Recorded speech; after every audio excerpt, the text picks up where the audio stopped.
And I think we're live. Okay, well, let's just go from here. Without a moment's notice. Okay, I'm going to start this up if you guys are ready to roll. Sure. Welcome to Cardboard Conjecture. I'm your host, Norm. I'm Ryan. And I'm Ian. And on this episode, we're always going to talk about some board games and a little bit of banter. But Ryan, what's coming up on this topic? I think we have a contest thing. Aren't we doing the reviews first? Do you want to do the reviews first? That's the way it is in the show notes. Okay, well, let's do that then. Okay, from the top. Yeah, let's do that from the top. Take that from the top. From the top. The best part about this is there's nobody watching. Oh, yes, there are. Oh, man. Hey, there's Hans. Okay, let's take two. Live makes me, I don't want to do live. Yeah, okay. Here we go. Welcome to Cardboard Conjecture. I'm your host, Norm. I'm Ryan. And I'm Ian. And on this episode, we're going to do some playing, doing, thinking board games. And we're going to do some reviews as well.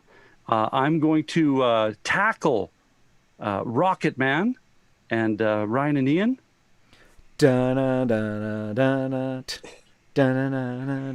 Santa Monica, baby. Oh, that was a perfect edit point. Yeah, we'll take that. We'll take that all day. And welcome back. This is Cardboard Conjecture. Let's talk about what we've been playing. And Ryan, I know it's been a while since you've talked about this, but talk about some Marvel. Yeah, it always seems like you can throw a stone or throw a dart at all the Cardboard Conjecture podcasts, and you probably will be talking about Marvel sometime. But this is not going to be Marvel Champions. This is actually going to be Marvel United. My son was homesick for a little bit of the past week, and so we decided we were going to play through Marvel United, and we actually busted out one of the expansions that we hadn't played through yet, and that was the Infinity Gauntlet expansion, which added four new villains, and kind of added a little bit of a campaign aspect. So we were able to manage to play it over a couple days, because a single game of Marvel United only takes about 20 to 30 minutes. And the Infinity Gauntlet expansion gets you to play through four games. The first three games you have to play against Thanos' children. So you got Ebony Maw, the Black Dwarf, and Proxima Midnight. Those are the three that come in the Infinity Gauntlet box. And then the fourth villain is obviously Thanos. We really enjoyed what this one brings, because part of the villain decks is that you have to shuffle in the Infinity Stones. And so every now and then, when a villain card comes out, a Infinity Stone might come out. And if an Infinity Stone comes out, you set it aside, because that's going to be Thanos's when you actually have to fight him. So this is kind of like, hey, you've been taking too long. Thanos' children found him an Infinity Stone, and just kind of, gives it to him. So when the final fight against Thanos, it's really difficult if he has lots of Infinity Stones. Actually, if he gets all 6 Infinity Stones, you actually lose the campaign. It's all done. So really, really cool. The 3 children of Thanos are very difficult. Actually, no. Ebony Maw was actually okay. He was a very standard, difficult villain. But Proxima Midnight, holy cow. Like, her whole thing was to, execute civilians. And if she gets through, so many of them, you lose the scenario. So, and then Black Dwarf, he just is hunting you down, trying to beat you down. And then again, the same thing with Thanos. He's just amped up power, beating you. We lost. I'll just let that. Thanos was way too powerful. Even though they introduced these things called the power-up cards to help you beat up Thanos, but the ones that we got, they didn't help us. They were like Pez. They were Pez. Pretty much. So That's okay. The Avengers lost their first time around with them too, so yeah. they're fine. And Act two, man.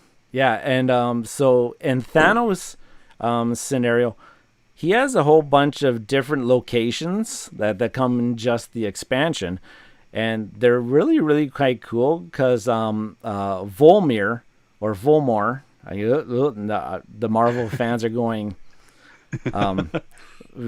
crazy right now. It has a special ability where you can actually like KO or kill one of your heroes to actually like clear threat off of the board. So it's kind of like, like the spoiler alert Black Widow scene from the Avengers movies. I think you don't have to say spoiler. It's been a while. Has it? Okay. But yeah, so we're looking for. Oh, I didn't even say what heroes we were playing with.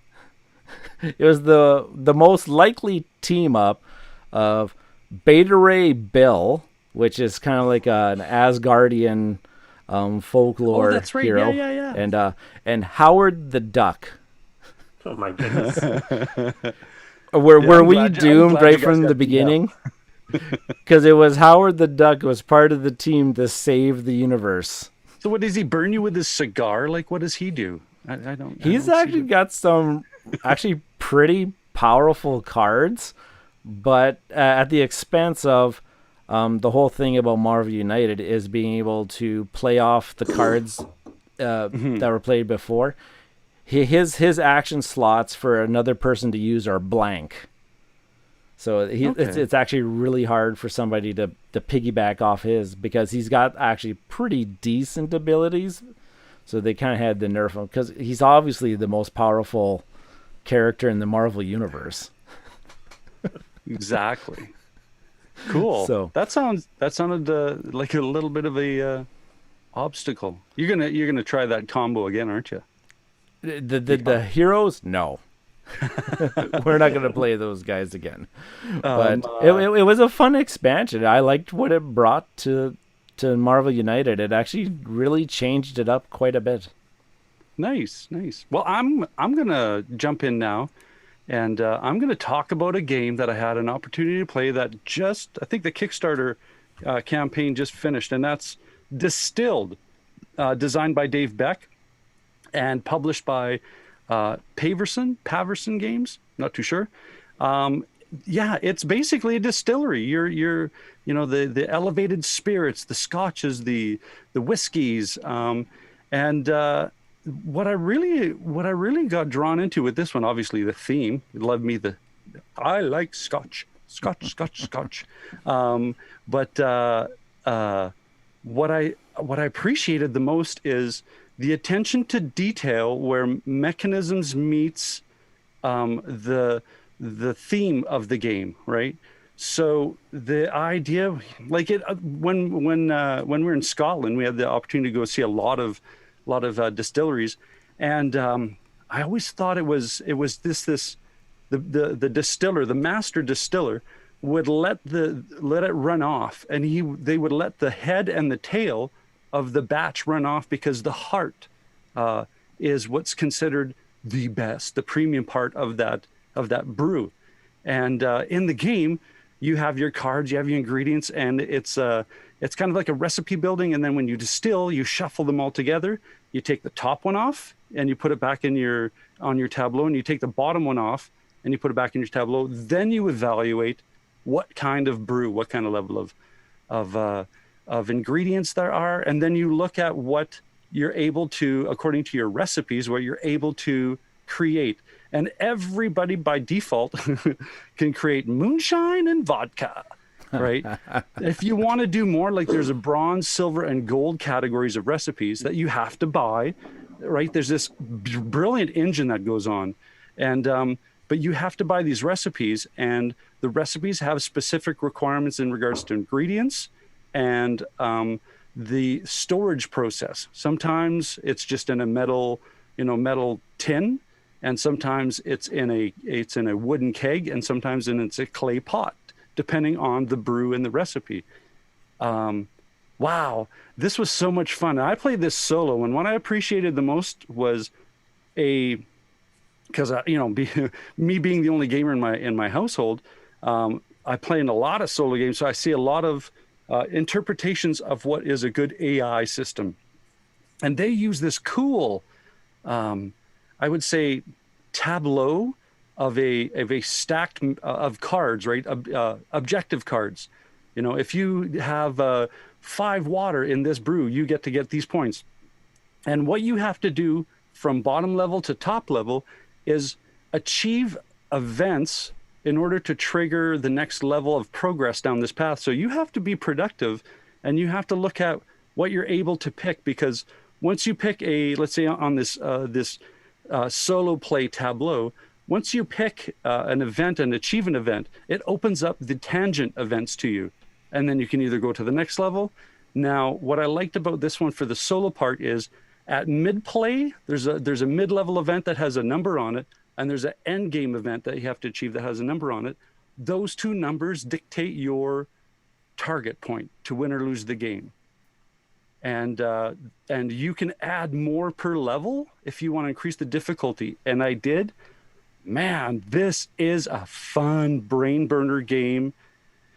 There's not much, I don't want to say there's not much luck. The luck is basically mitigated by that taking the head card off and the tail card off, but you get to keep it for the next batch. So yeah, I had so much fun with this game. This was by far probably one of the most happy surprises of the year for me.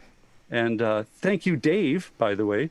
And yeah, I'm gonna try and get this game to you guys. If it interests you at all, let me know. I'll pass this on to you. You guys can have a play. This was definitely one that was a Kickstarter that I was paying attention to. I didn't end up backing it, but I do want to play it. The theme is awesome. Oh yeah. Yeah, I do think you can go into the pledge manager and still get like a late add-on. So, yeah.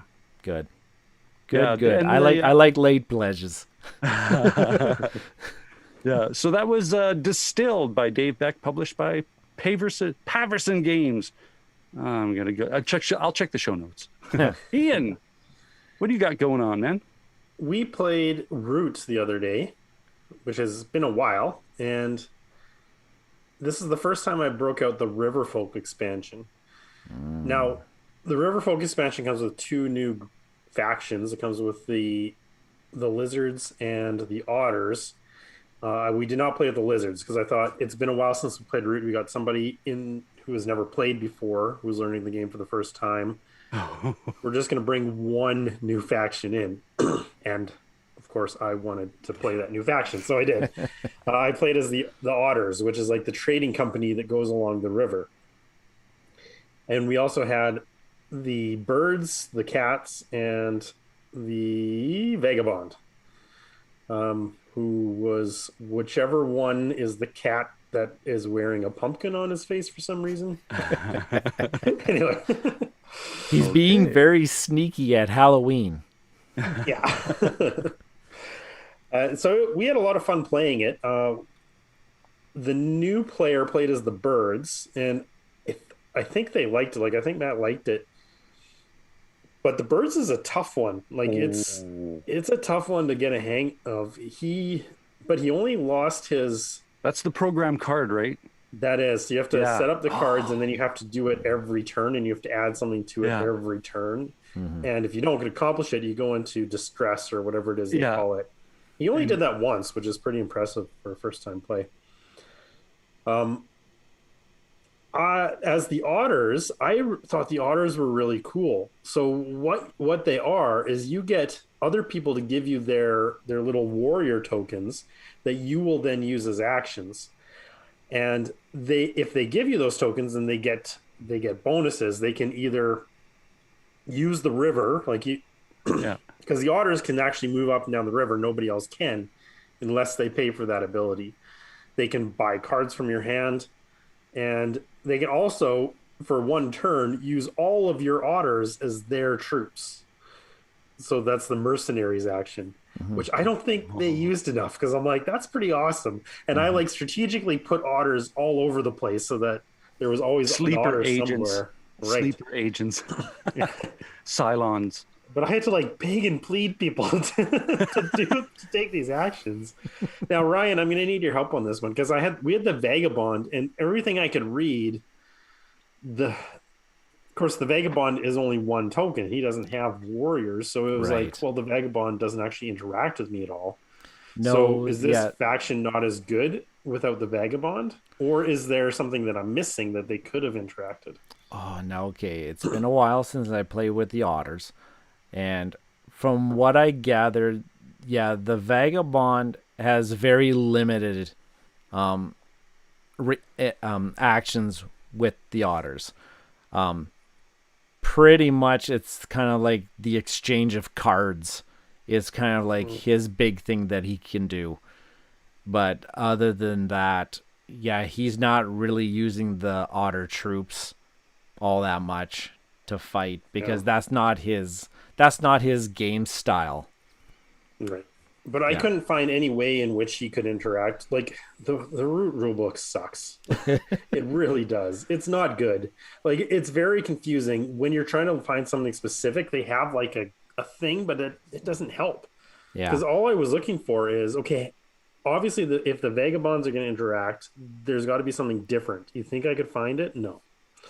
So, and you even got, because when that came, you got the upgrade pack. Like, I gave you the upgrade pack that gave you like the new rules reference kind of stuff, and and there's nothing in there. Oh, now I have to go back. Now you're going to make there me might look, be, but we were starting a game, and I didn't want to waste a whole lot of time looking for the rules. And I couldn't find anything immediately under the otters. Right. So I'm like, well, I guess they don't. Like, I guess they just don't. So, but the otters are really cool. I enjoyed playing them. I wish more people would have done stuff with them, and I think that they can add a whole different level of interaction. They add interaction, and you have to have a group that's willing to interact with you. I think you were playing. One of the problems is one of the players was my wife, who would just like straight up refuse to help me in any way, shape, or form. So. You're on your own. Yeah. Cool. So you like the Riverfolk expansion? I do. I think you have to try the lizards. Yeah. Oh, I'm definitely going to try the lizards next time. Yeah, they pop up. You have to be careful, because they'll pop up when you're least suspecting it, and really ruin your plans. Cool. It's been a while since I played Root. We might have to have next time we go face to face, we might have to pull Root out. Yeah. And then get angry at each other. I got a whole lot more Root coming in the mail someday in the next year. The Underground expansion? You don't have that one yet? I have the Underground, but then they had another Kickstarter after that one to give you a whole bunch more stuff. And not to go on a tangent, but I'm seeing so much, I would say, scare email or scare social media about the lag time about shipping, overseas shipping that's going to start hitting us, and all these shipping container prices. And I'm getting worried. You got me all worried about this wave of games coming in that may not come in for a while. That's a whole nother topic. We could spend an hour talking about the economic implications of that. Yeah, the COVID wave is gonna catch up to us. Okay, so yeah, let's just transition into the reviews time. So coming back in, and we're back. This is Cardboard Conjecture. We're going to go into, Brian, what are we going to go into? The reviews. Yeah, big reverb. Ian, you got to For get a- in on that. He's eating his popcorn watching. You guys are idiots. Looking at the show notes, I see that you guys are going to join in on whatever that song you sang in the beginning. I'm not too sure. I'm frightened. So I'm gonna take lead, and I hope it's not too soon that I review this, but I'm gonna review Rocket Man by Martin Wallace, published by Phalanx Games. 1 to 4 players, yay, solo, and 30 to 90 minutes. And the 30 minutes for solo, once you start playing, you can have that. That's pretty authentic time. Well, what is Rocket Man? I always love reading the description. So let me get this description, and then I can just go straight into what I think about it. So they have set up their empires of trailblazing innovation and groundbreaking technologies on a somewhat unremarkable planet circling around a rather average star. Years of hard work and steadfast dedication to their clear-cut vision of looking further than the day-to-day toils and chaos or chores of human civilization have cemented their reputation as the forefathers of the future humanity. So basically, this is a space race game, and you're trying to, it's a Euro. It's a deck building game. What you're trying to do is you're trying to amass the most points by a certain amount of let's say, timer elements in the game, card deck, or people getting their objective markers out on the board, or a combination of everybody's objective markers on the board in 3 different territories. Those 3 different territories are, and I say territories, but it's space. You're trying to go, first objective is Earth. You're trying to have influence in the orbiting of Earth by building, I think the objectives are satellites, space stations.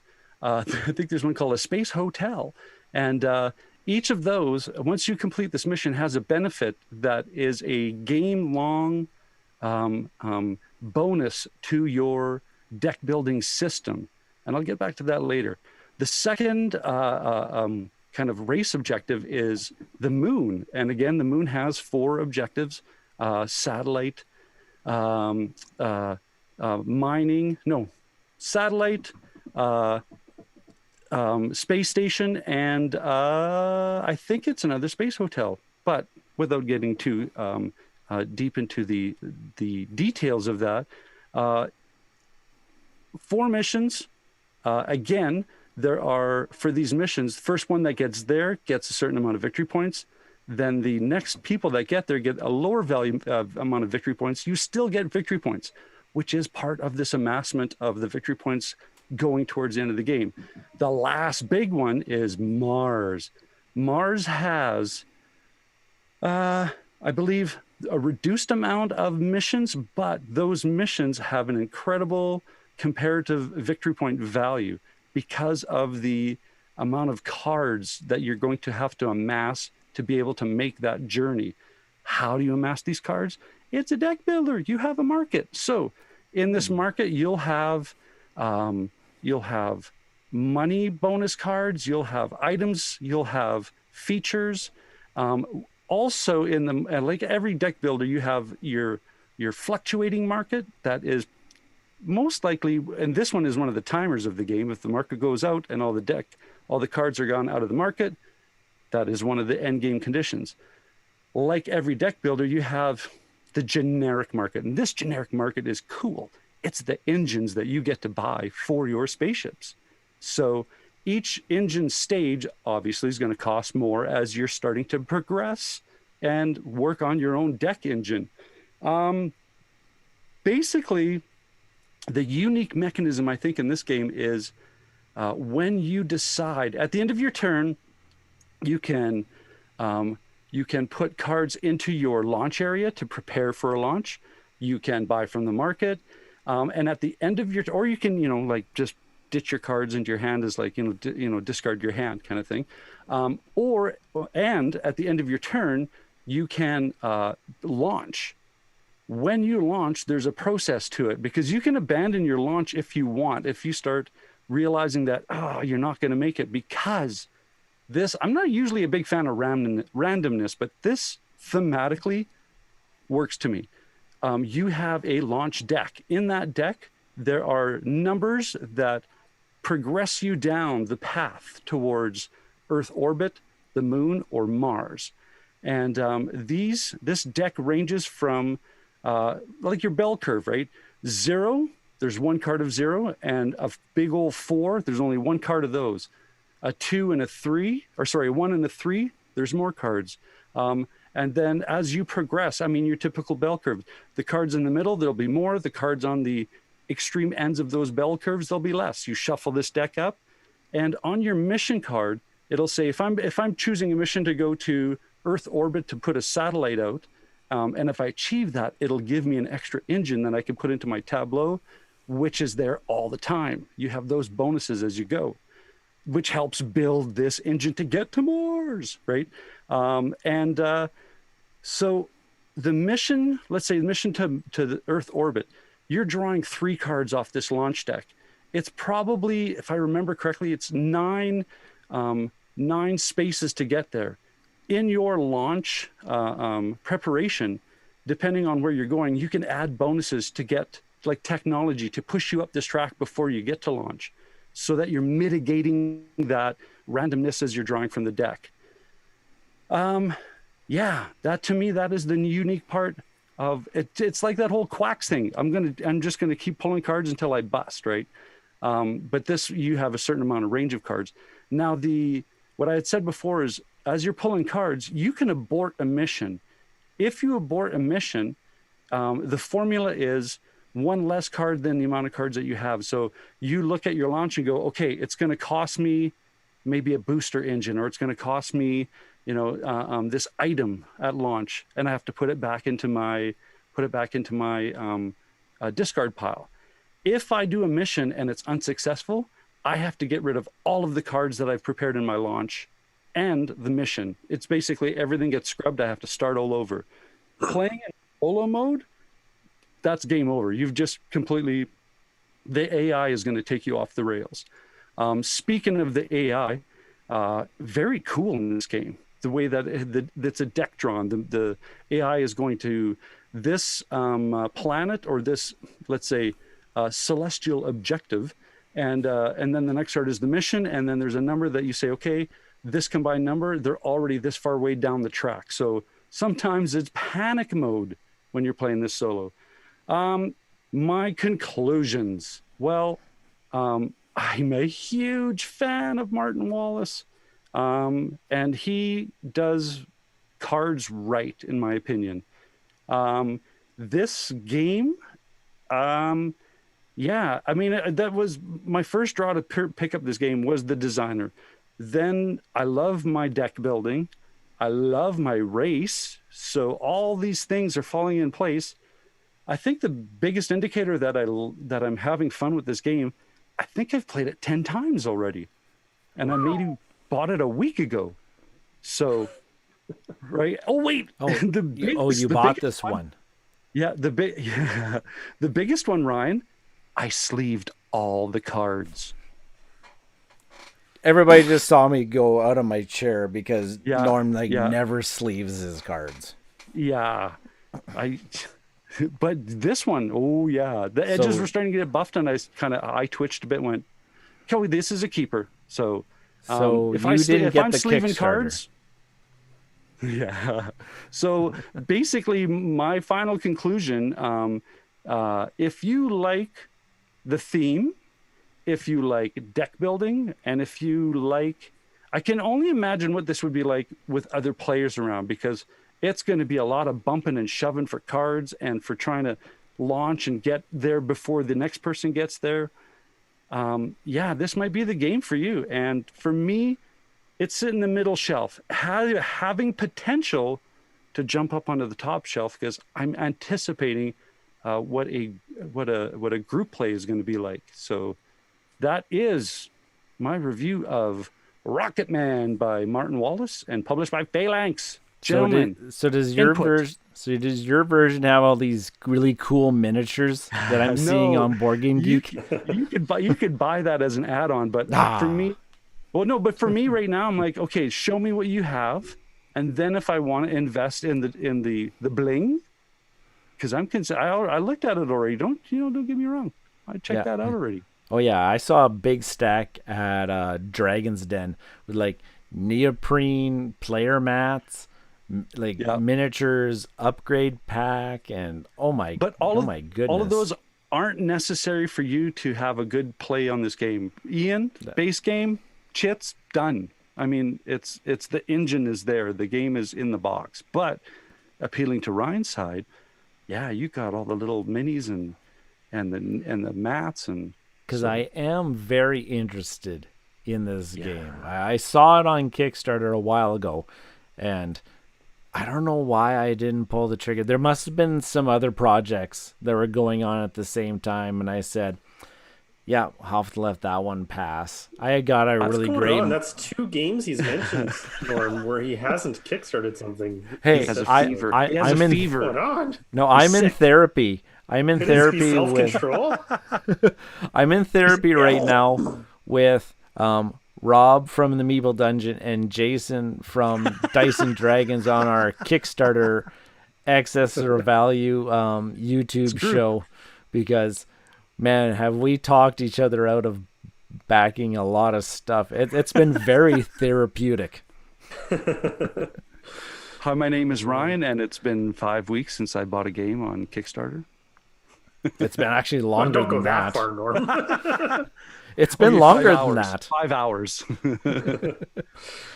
So, Norm, what would you say sets this apart from other deck builders? Like, what makes this one different? Well, it's looking at deck building. Like, usually deck builders, like, I'm thinking Clank in my head right now. You're trying to get cards that move you, or like cards that help you interface with the board, right? This one is more so getting that rocket ready for launch. It's all about getting the choice cards that you have accessible to you in the market, and deciding when you're going to jump into the what level of engine. Because I mean, you can go at the low level engine, but with a good deck builder, you want a small deck, right? So you got all your high end cards. So I think this does that idea of fine tuning a deck better than a lot of other games, because this game is about fine tuning your deck to get that rocket. It's a race, right? So you don't want sluff in your deck. You don't want, hey, I got $10. It's like, no, I want one $30 card that has an event on it, or power. So yeah, I think it's streamlined that whole deck building idea with that one purpose: is launch that ship as fast as you can, and try to mitigate as much risk from that launch deck as you can as you're doing it. So I think that's what it is. And of course, it's got a fun solo. So, yeah. Right on. So, yeah, well, I've got a copy. If you guys want to have a shot at it, let me know. I'm sorry. Cool. I've been managing a lot of things on the stream end. Did you put this on a shelf?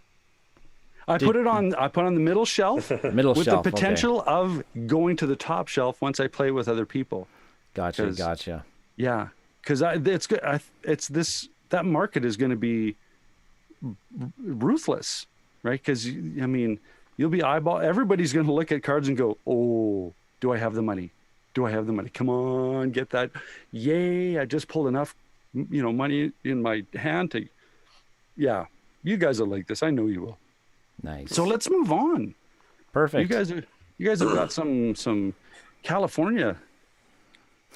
Yeah. Do I need to sing the song again? Yeah. So I got Chili Peppers in the head now, so that's different. So it's Everclear. I know. Everclear. That was back in Distilled, wasn't it? Yeah. Okay. Moonshine. There Okay. we go. Hey, Oh, there's the box cover. for the video. First Yeah, time so- ever. We're going to be reviewing Santa Monica by Josh Wood, and AEG Games is the publisher. So Santa Monica is 2 to 4 players. Sorry, Norm, there's no 1 to 4. Oh. And it takes, what did it take us, Ryan? Half an hour? Yeah, we were out It's of like a there in half half an hour. hour. 40-minute game, something like that. And there was four of us playing. Yeah. Yeah. Yeah, so Santa Monica I guess I'll just kind of go through the basic idea here. And then Ryan, you can just jump in, I guess. Sure. Yep. Okay. So in Santa Monica, what you're doing is you are building up a beachfront. And so the game has a stack of cards, and each card has a different location on the beachfront, whether it's a surf beach or a beach volleyball court or a ice cream stand. And so every turn, you're going to get one of these cards to add down to your beach. And when you do that, there's 2 levels to the beach. There's the street side and then the actual ocean side. And so you're going to be basically making a tableau in front of you with 2 levels to it. And what's going to happen is when you take a card, that card can have a number of different things on it. And so it can tell you what way that card is going to score. So there's different ways you can score cards. Every card is going to have tags on it, like a sports tag or a tourist tag or something that indicates something special about that location. And usually that ties into the scoring. So like if you can get 3 sports cards in a row, you'll get this many points. Or if you you build next to at least 1 tourist spot, you'll get this many points. Your card is also going to tell you what you get, and that's either going to be money or people. And the people could be tourists, they could be locals, and they're going to go on that card and you can move them around your whole beach. And it's also going to give you different location spots, and there's these special spots that you want to move people to. So for example, the beach volleyball court has a little dotted circle around it that tells you you need to get some people to actually go there and play volleyball. And if you do, you're going to get points. So you get this many points when you have this many people go play volleyball. And also the cards could actually give you movements, right? So you can move people around your board from one card to the next card to the next card. And at the end of the game, it's kind of like a 7 Wonders type score pad, right? Okay, you're going to get so many points for this, so many points for that. Most of the points are going to come from the cards you play and the special ways that they tell you how to score. There's also like a main scorecard that everybody has, that everybody shares, like specific goals you're going to do. And one of these always has to do with losing points based on having people not in spots. Like if you've got people just kind of wandering around willy-nilly and they're lost, they don't know what to do, then you're going to lose points for that. And that's basically the goal of the game is you're going to build a tableau until somebody's got a certain amount of cards. Like I think you get 14 turns altogether, 14 cards on your thing. And then you score it up and you see who did the best. Mm-hmm. Getting the cards is pretty straightforward. Like it's basically you take a card. There's a 2-row market, right? There's going to be 4 cards on the bottom that you can choose from, and then you can see the 4 cards on top. So when you take one on the bottom, the one on the top slides down.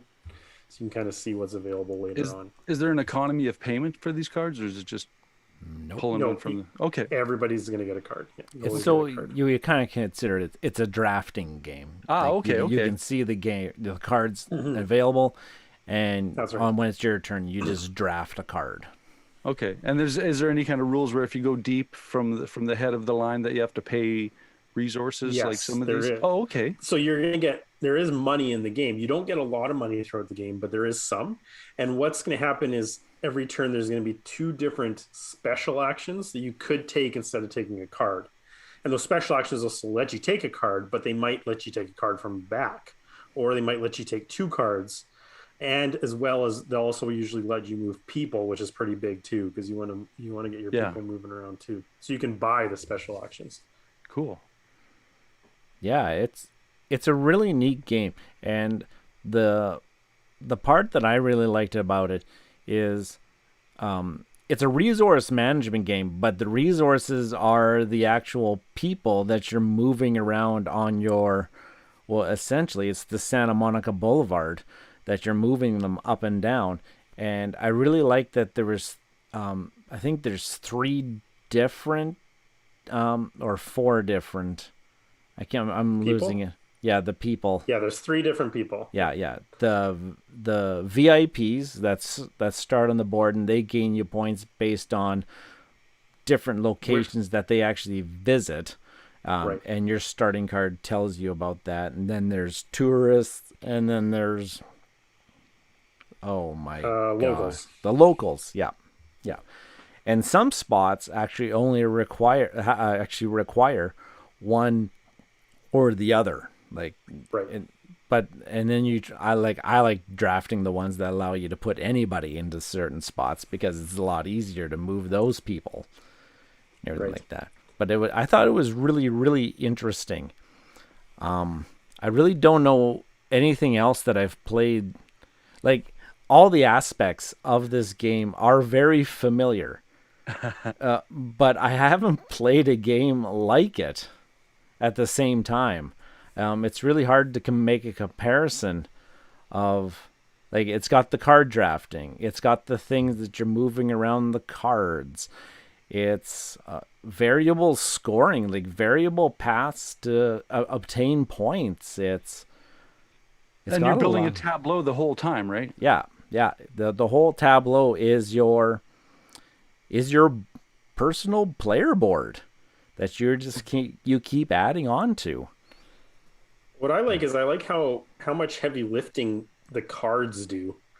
Right? Like a few weeks ago we did the multiplayer or the multi-use card systems, and this is definitely that, because everything takes place on the cards, right? The cards do everything basically, and I really like that idea too. Yeah, cool. And it's a very clean iconography. Like, once you've played it once, and you only have to reference the little reference card once or twice throughout the game, but everything makes sense of what it's supposed to do. Like, one orange guy can move 2 spaces. Like, that iconography makes sense. Or I can move 4 anybody's 2 spaces or 1 space each, type of thing. So some of the final scoring iconography we had to look up. So like some of that wasn't as clear. Like, we had to go back and say, okay, what exactly does this mean? But yeah, the problem, it said it plays fast, right? Yeah, it does. So once you get a few games, you get that language in your head, and you're fine, I guess. Yeah, I'm gonna go back to that one because that's actually one of my knocks. Is they use the same iconography, like the one that came up in our game was like every $2 was a point. Like, if you had that card, the iconography said $2 colon 1 victory point. So every $2 is 1 victory point. But they use the exact same iconography for the adjacency rules. So it says if you have one sports tag next to this card, you score 4 points. But it looks like it should read every sports tag next to this card is worth 4 points, but that's not how it scores. It should have just an equal sign, not a per type of thing. But that really is my only knock on the iconography, is just that they use the same one to mean multiple different 2 different things. Yeah. Sort of like a rule double entendre. Sorry. I hate using big words. My vocabulary is very limited. So what do you think of the artwork and the components, Ryan? Oh, artwork, very whimsical, I am on the Santa Monica Boulevard sipping margaritas or pina coladas or whatever type of fruity alcoholic beverage I can conjure up, and I'm going to go sit on a beach. It's actually a very relaxing game because of that art. Yeah. The Yeah. color, the color is. palette that they selected are very kind of soft, pastel-y colors that remind me of like summer tones, right? Right. Totally get it. Totally You brings me just want to have an ice cream cone while you're playing it. to yeah, Yeah, yeah. yeah. That's exactly it. Sitting on a bench on the boulevard watching the rollerbladers go by. Yeah. Or is that a '90s thing? The meeples are very nice. I like the little details that they put on them. Like some of them have sunglasses. Yeah. Some of them have like little cameras hanging from their neck, type of thing. So, yeah, very very cool. Yeah, to represent like, hey, this guy's a tourist. This guy is a local, and Yeah. type of thing. So, cards were very nice quality. Though those sand dollars, huge wooden chunks. Yeah, I like these guys. Yeah, they're huge. Like they're massive. Big cookies. Yeah. Big cookies. No. So you guys are happy with the components then? Yeah. Look, it looks Yeah, like they fit the game very well. I don't know. I didn't actually look at the box for this. Is this a culprit of the box is too big for the components? Yeah, I think that's. There's a lot of that's wasted space on the sides Yeah, there. there is. There's a lot of shoulder space in that box. Take the insert out, man. It's driving me nuts. Just pitch We'll it. talk about that next time, Norm. But yeah, no. I like the components. Tell me about the rule book. The rulebook is good. It's pretty clear.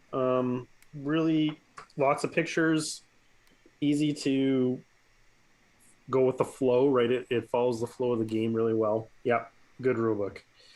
Like I said, we had some issues with what are the main scoring ways, and it took me no time at all to find that out. Like it was easy to Cool. figure it out. Yeah, really good rulebook.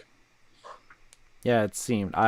Later that night, I went and I like downloaded the rule book onto my iPad and just did it quick because I knew we talked about. We said, "Hey, let's talk about Santa Monica as a review game." So I went and looked at it. And it's laid out very nicely. Yep. Yeah, very nice. I think lately, I would say in the past 5 years, that rule books have had a lot of attention drawn to them, in the simple fact that they're getting better. Well, yeah, because they're scrutinized so much that people are paying more attention to it. For sure. Yeah, they're scrutinized to the extent that there's multiple YouTube and media channels dedicated to teaching people how to play the game because people don't want to read the rule book or the rule book's got so much ambiguity in it. But I diverse. So let's do some conclusions here, Ian. What do you like about Santa Monica? I guess if I'm looking at the gestalt of it all, I like just the tone and the mood that it sets. Right, it's Cool. I've mentioned this term before, but it's a lazy Sunday game because it's got kind of a cool chill out kind of vibe to it that I like, and the artwork adds a lot to that, and the fact that it's not a conflict game, right? Like the only thing that other players can really do to mess you up is take the card that you want before you can take it, and that's not that big a deal because there's always some other good card that'll come up so it's fine. I like I said before, I like the multiple uses the cards have, and the artwork is great. And I like the idea of moving the people around from card to card and trying to get them where they need to be. Cool. Anything you don't like? Anything you don't? Oh, I'll do my likes. I really like that fact of the being able to move the people around your board, and the way the cards come out are going to dictate how efficiently you're going to be able to do that. Because there was a large portion of the game that I played. There was a middle part of the game where there were no movement cards coming out. Yeah. And all our people were kind of stuck in their places. And as soon as a movement card came out, like people were all over them. We're like, we got to get these people into their spots or else we're scoring negative points. Or I kind of had it in my mind. I'm like, well, these movement things, I got to get these cards that score me other points to counteract the negative points that I'm going to incur, type of thing. So I really like that kind of back and forth, and the order of the cards are really going to dictate the style of the game that's going to come out. I like that there's like cards in the game that if I put this down my tableau, now I can't build anything to the left of it anymore. That was actually a really kind of cool card. It kind of put a restriction.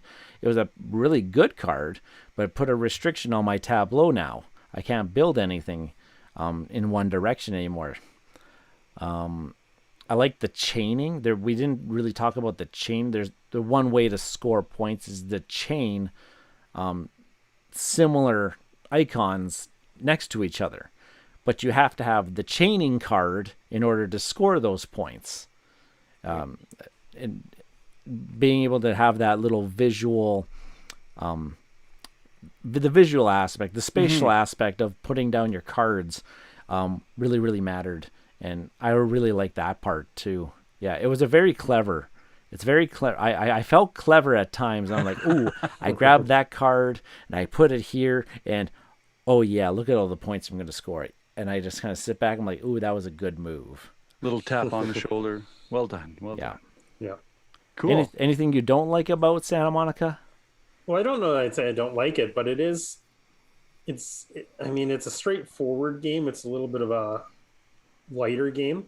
I do think is ripe for an expansion. Like, I think there's things they could do, just little tidbits they could add to it that would enrich the experience. So, for example, a few cards that do something just a little bit different, like maybe the cards give you if you get a specific card, now you can do something that nobody else can. Like maybe it's easier for you to get money or to move, you get a movement every turn or something like that. Yeah. I think there's a lot of opportunity there for a nice little expansion like that. Right on. Yeah, I don't have very many knocks. Just that iconography business that was, I don't know what the reason was for that. The meeples are nice. They are the tiny meeple form. So if you have if you have like a big chubby sausage fingers, you're gonna be fumbling around with those a little bit. But that's not a me problem. I just thought they were a little. There was one other thing I was gonna say, but I don't know what it is now. Crap. Okay, cut that. No, overall I really enjoyed the play of this. I enjoyed it so much that I even asked you, what's the 2-player play experience of this, and what was your response into that? I think it plays very much the same. Like it's just as it's got a nice scale to it. It does, yeah.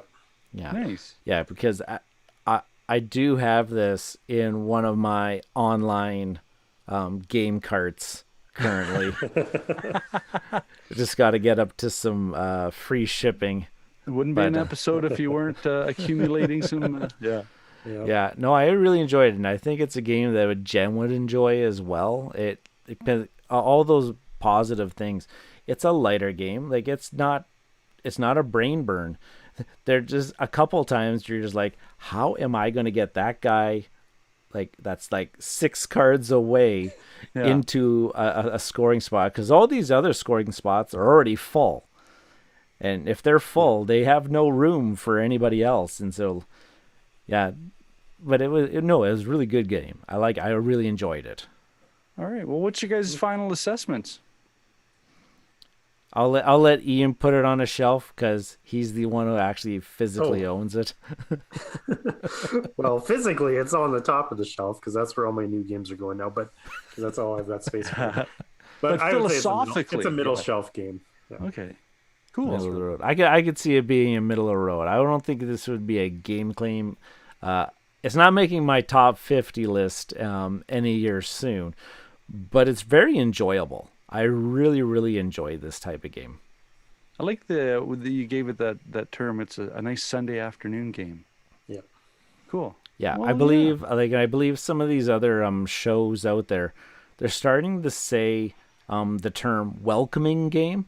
This is very much a welcoming type of game. There's not a lot of rule overhead to it, and people can jump in, and it doesn't last long. Like, you're not going to be stuck. If you don't enjoy it, you're not going to be stuck there for hours. You're not locked in. Yeah. Cool. Well, that's I think that's a nice rounding out point for this episode. You guys got me curious about this game. I might have to have a little look at that. But again, I'm not putting that in my shopping cart like Ryan. No, it doesn't have a solo mode. Oh yeah, that's a good point. Maybe you can design a solo mode. I'll throw one together. Absolutely. Well, that being said, thank you so much for getting your way to the end of the episode. We really appreciate it. And that being said, I'm your host, Norm. I've been Ryan.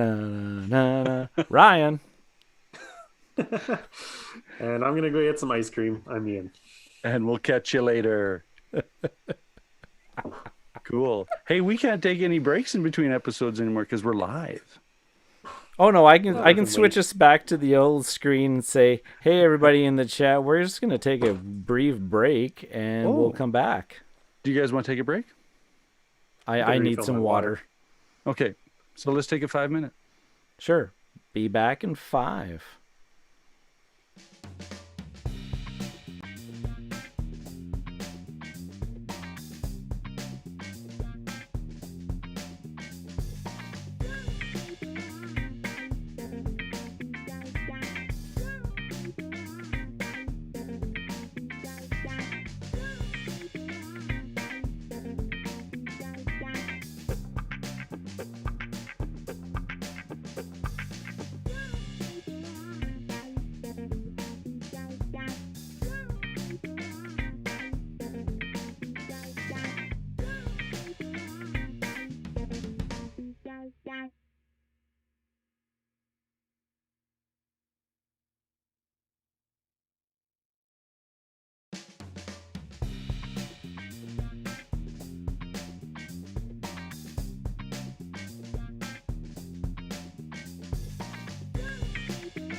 You didn't say 2 or 1. Well, you don't say the one. Why not? Isn't that a You movie just business don't. thing? Isn't that a movie business thing? Yeah, that's from Yes. Wayne's World. All right. Well, it seems we're back live. Cardboard Conjecture. Woo, woo, woo, woo. Oh no! I think we owe Mike Myers some money right now. All right, let's get into the next episode. So, if we're all ready, I think I am. all right. Welcome to Cardboard Conjecture. I'm your host Norm, I'm Ryan. I'm Ian. and on this episode, we are going to talk about board games all the time. Talk about board games, and what's coming up on the next topic segment. It's Ryan. Let us know. Oh, we had to go into the archives. We had to go into the contest. Yeah. And this was a listener suggested, I guess, topic. And we all decided we were going to talk about how the heck do we store these games on our shelves? What's the right way? Maybe you'll find out. And this topic was suggested by a friend of the show, Hans Baker. Bacher. I really don't know how to say his last name. I've never met him in person. All right. That's a good way to go out. Coming back in. And we're back. This is Cardboard Conjecture. And you know what? I'm going to take a quick lead on this one because I played this game. It was inspired by the interview we had with Corey Kineska. And this is Space Hulk Death Angel, the card game. And the first time that I caught wind of this one was watching Rado, and he talked about this game that, like the as Ryan would say, the new term we came up with, the immersive experience of this game is incredible. Like when we talked to him, I told him, how did you put all of this intensity and drama in a card game, and not just a card game?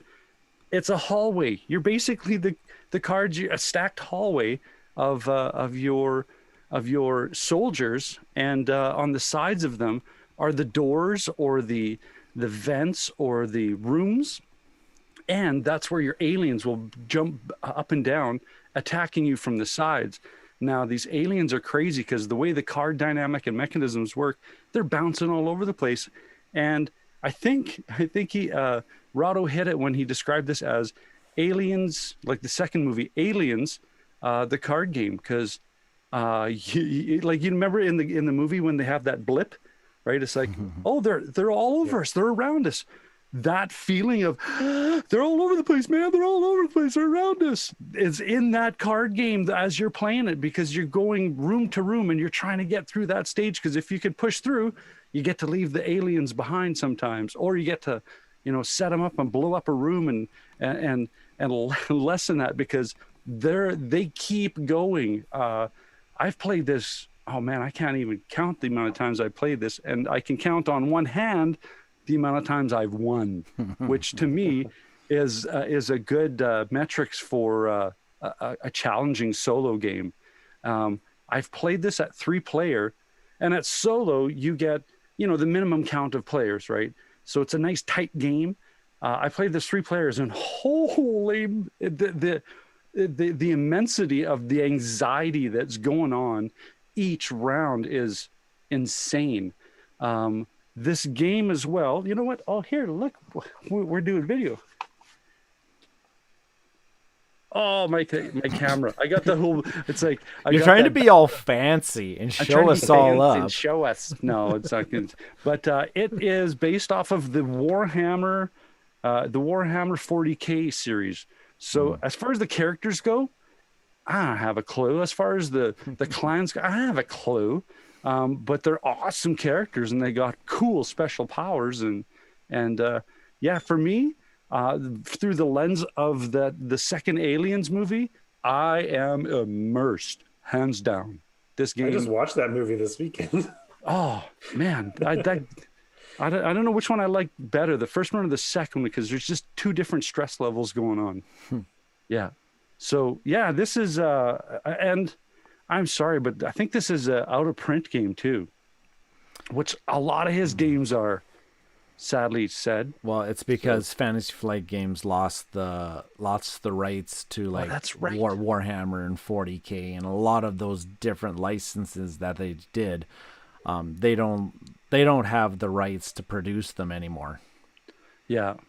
Kind of like why I can't find Forbidden Stars because it's a Warhammer 40K. So yeah, it is too.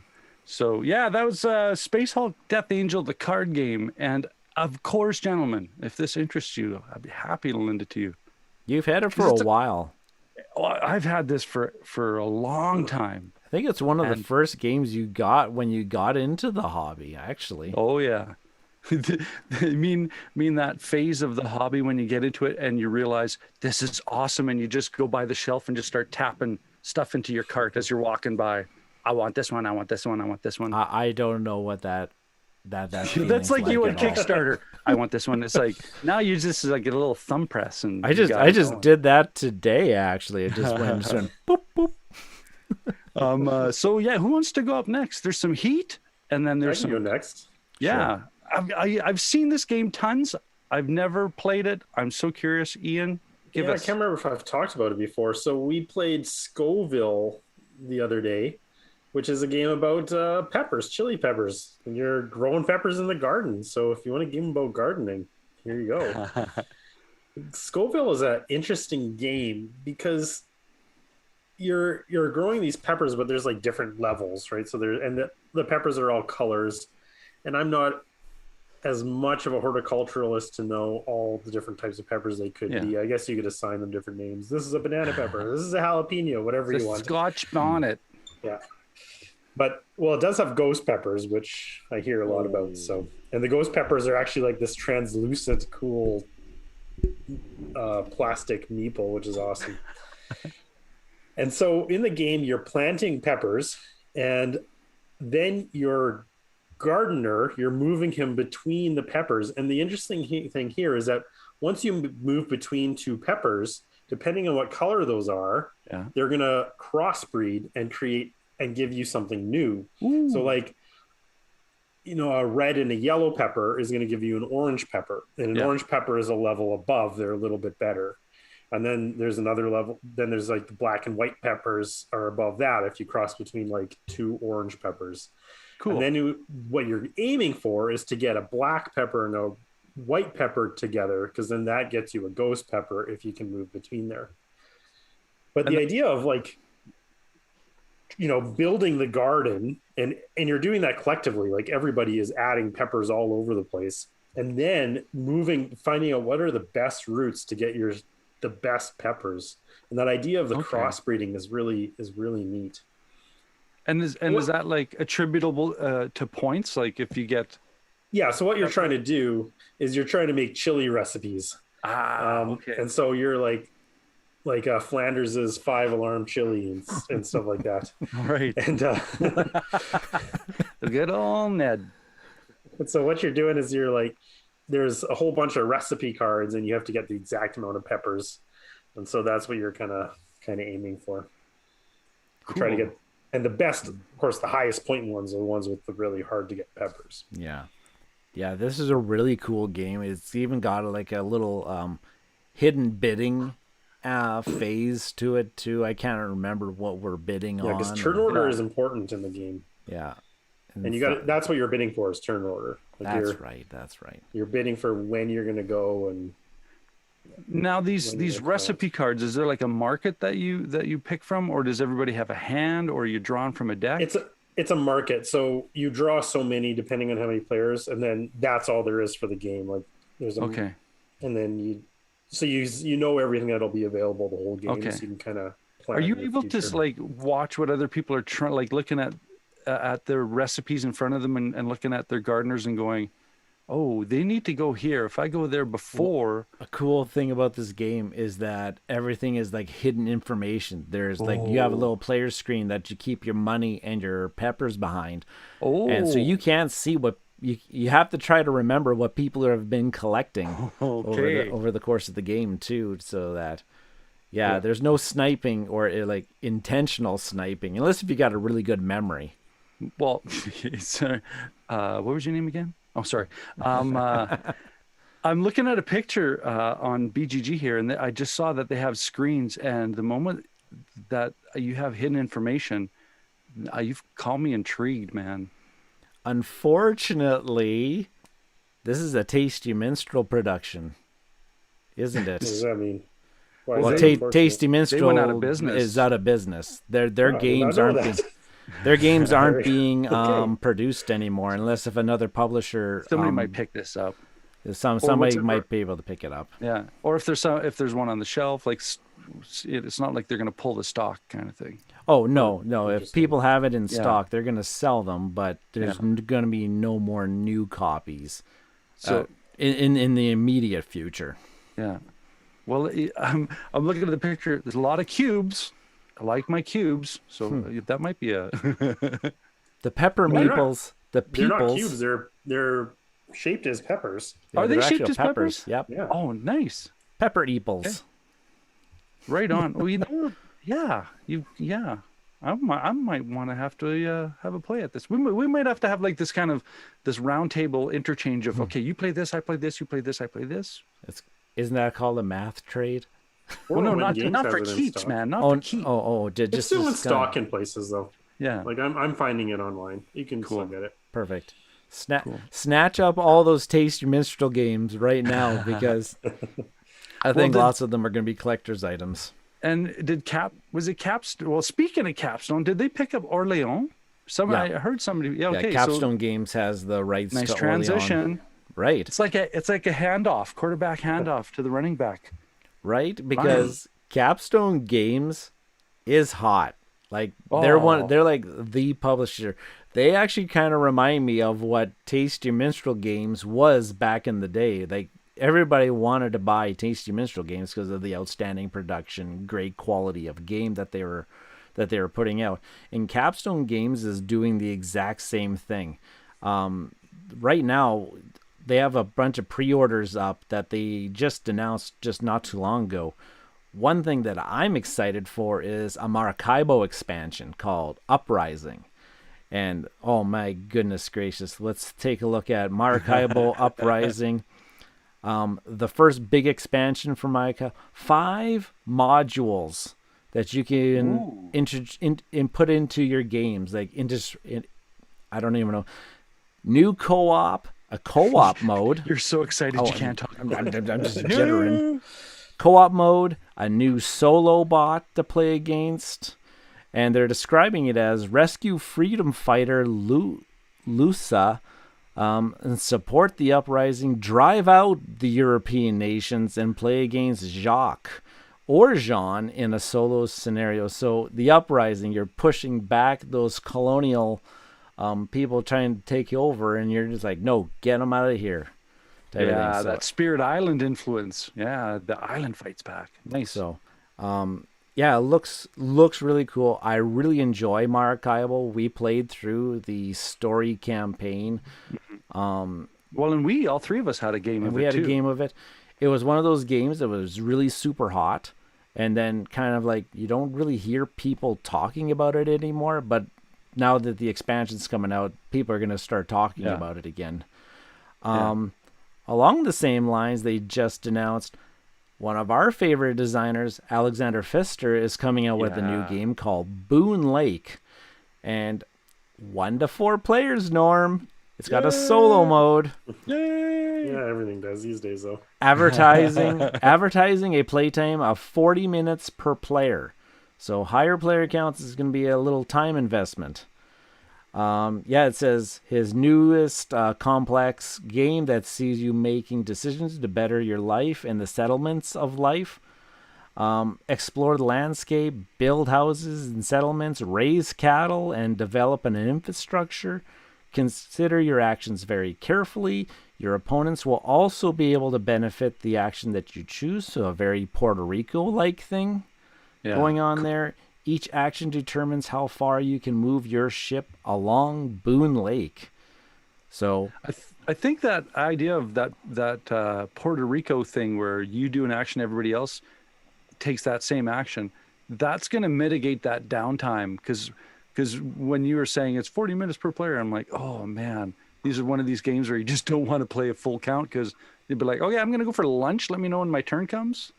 So yeah, no, that's a great choice as a designer. But also, and I'm looking at the player board right now, or like the game board. It's very colorful. Looks like lots of little custom wooden bits and things. Very Capstone-ish. Last one that's up for pre-order right now. A lot of people are talking about this one. Could possibly, like, it's like in those like heavy game of the year categories thing. Imperial Steam is up there. 2 to 4 players, 2-hour play time. And it's a train game is what I'm picking up on it. But it's, I don't know, hire and train workers, build factories, produce and deliver goods, upgrade your locomotives, carry goods and passengers. So far, it's sounding like every other. Right? So, but it's got me intrigued. Capstone Games, like they put out good stuff. Awesome. Yeah. So I want to see some gameplay videos of this one. That one's up for pre-order right now. I know I'm talking to Jeff at Amazing Stories. He's bringing in these games. Nice. All of them. And then, of course, we talked about that Capstone picked up Orleans and the expansions and stuff like that. So you can pre-order those. There's a Pipeline expansion. There is Iberian Gauge is just getting out there to people. Rift Force is a new 2-player kind of dueling card game that they're putting out. So, they're on fire. They're doing great things. Nice. They're on fire. Clay, if you're listening to our podcast, thank you for listening to our podcast. But I want to get my hands on some of these. I want to talk about them. I want to unbox them. I want to show them off. I just want them. He wants to just have one of those little moments like a 8-year-old at Christmas going, ah. How did that go again? My headphone was blipped. Yeah. Poof. Cool. Well, let's transition our way to the topics. And Ian, I'm going to pitch it to you. All right. Yeah. All right. And we're back. This is Cardboard Conjecture. We're going to go into some topics, and I'm going to let Ian walk us through what this episode's topic segment is. Today we're going to be talking about storage solutions for our board games.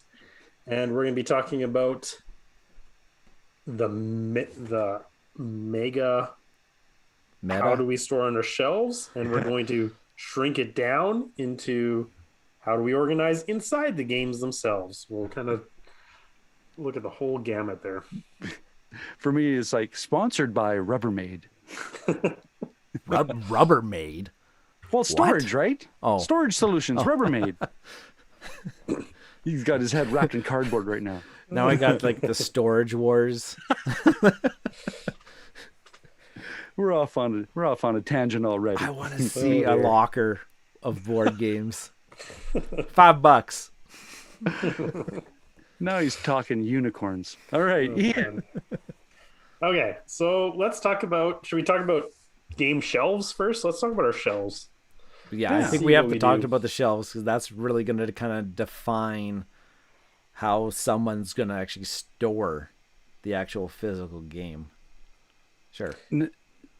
Now, are we going through the subjective part, or are we going through the logical part that this is the less destructive way to store a game? Well, we're going to get into all of it. Yeah. Let's throw down today. I'm all about the Picayune details here. So yes. Okay. So how do we organize our shelves? We got a few options here. I'm just going to read them out, and then I'm going to ask you guys what you do, and I'll see if I can answer it myself. I'm not even sure I can. First, actually, let's talk about vertical versus horizontal, because this comes up quite a bit. Oh, do you guys have a preference? This is going to take up the whole segment here. This is our entire episode. Twitching already.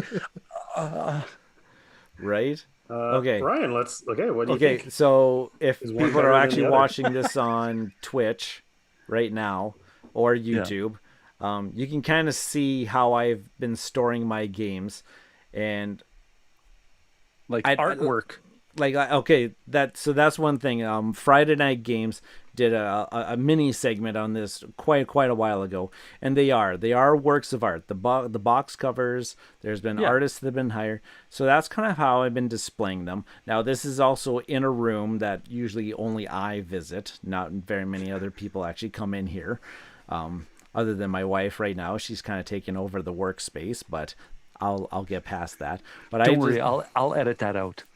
So I store them like art, but I do have some reservations because there's some of these ones behind me right now that I really don't think that they should be stored vertically.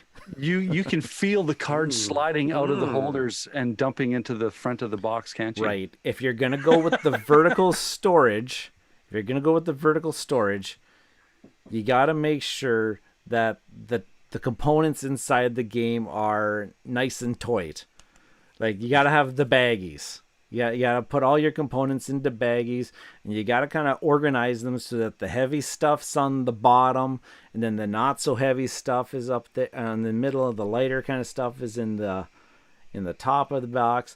Because you want to try to prevent as much of the box separation, because that's what's happening with some of these games, is that you can see if you were to slide it out, there's been some box separation, and a lot of the components are going to start spilling. Like, if I just pull it out, the components are going to spill all over the place. We'll put a pin in that when we talk about putting elastics around your board games. Yeah, the eye twitch going on. Ian, where do you stand on this? I do both, so I don't really care. It doesn't matter to me.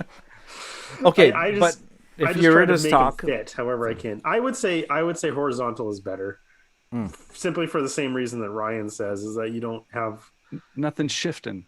Yeah. But there are people that swear by vertical, and I don't know what the argument is. Why is it better? Okay. Unless it's packed in such a manner that there's no way gravity isn't going to affect the items in the box coming out of their custom trays or whatever, right? I'm raising my hand like a He's good raising student. his hand. Yes, Ryan.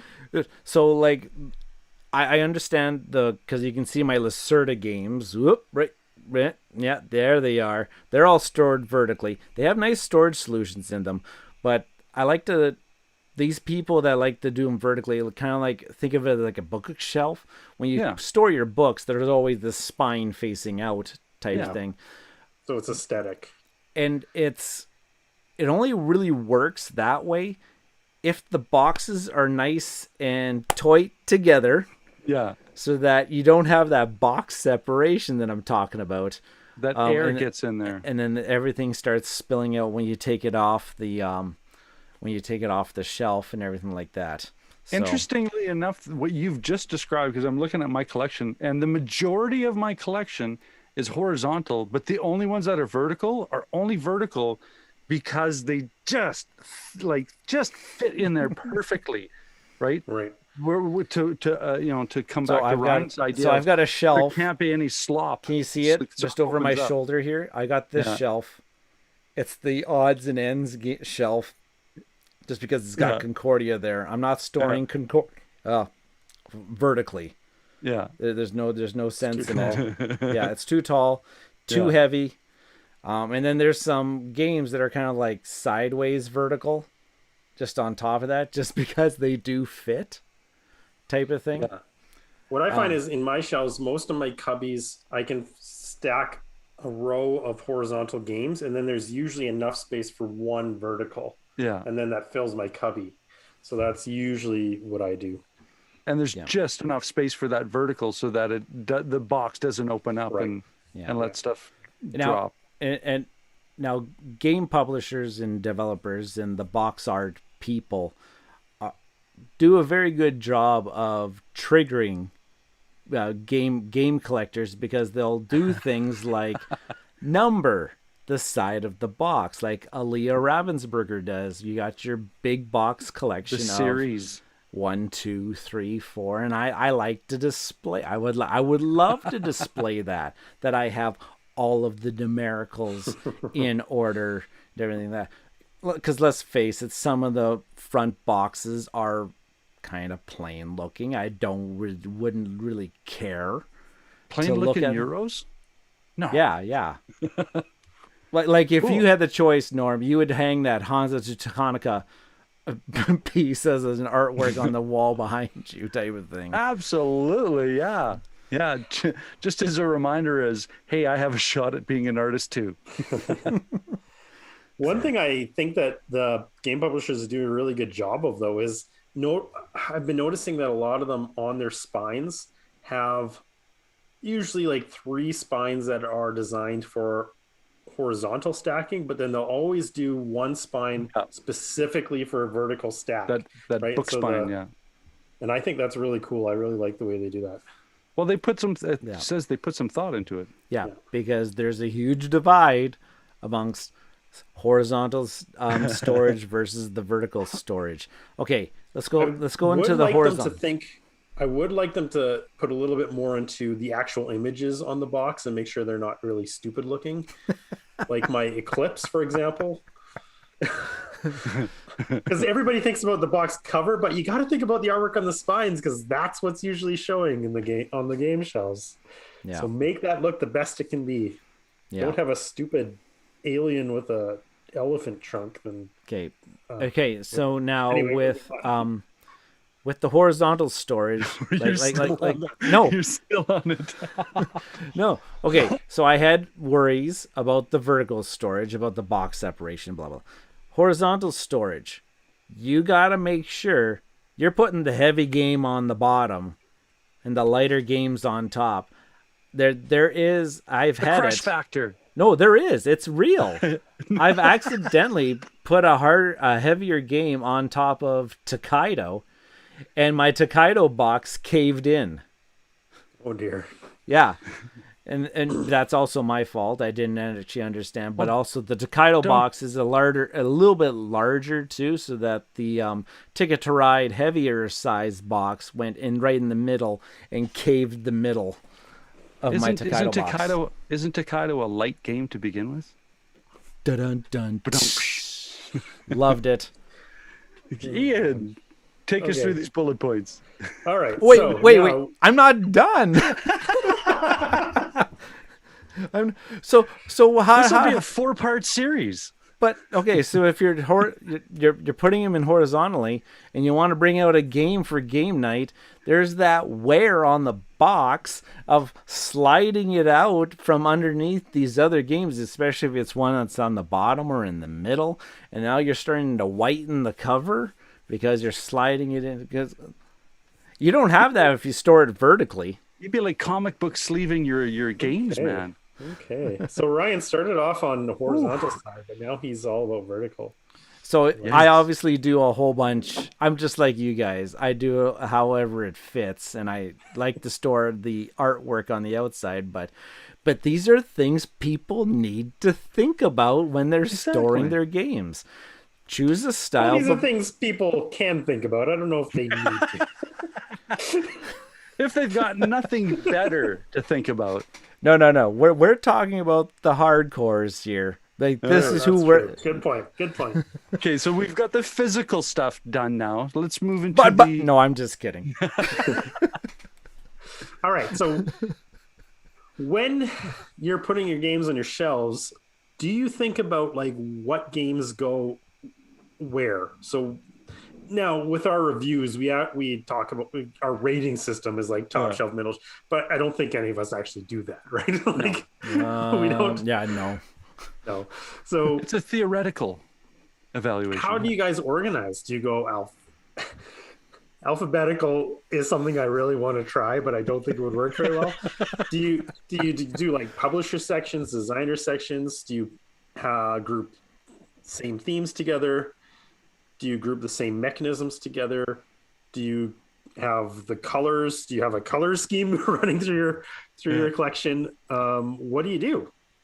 Norm, what do you do? You know what just popped in my head is we should do an experiment and every week organize our follow our bullet point show notes. All right, this week we're gonna alphabetize it.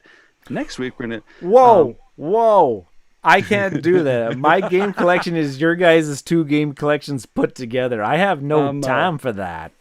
As far as how I organize my stuff, I try to keep like.